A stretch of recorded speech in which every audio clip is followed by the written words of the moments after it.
Warm up your voice. Just like any other muscle, your vocal cords need to be warmed up before you start singing.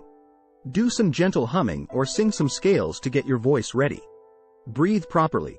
Breathing is a crucial part of singing. Take a deep breath in, filling your lungs completely, and then slowly exhale while singing. This will help you control your voice and produce a clear sound. Relax your body.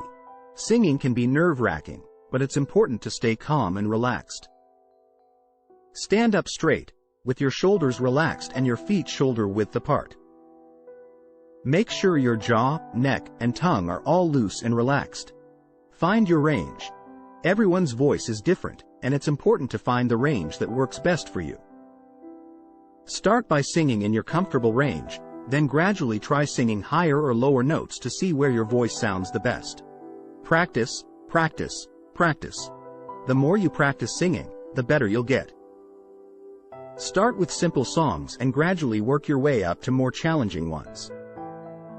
Record yourself singing and listen back to it, so you can identify areas for improvement.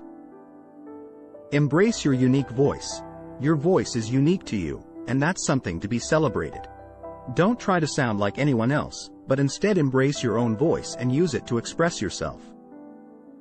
Remember, singing in your own real voice is all about finding your own style and embracing your unique sound. With practice and patience, you can become a confident and skilled singer in no time. Thanks for watching.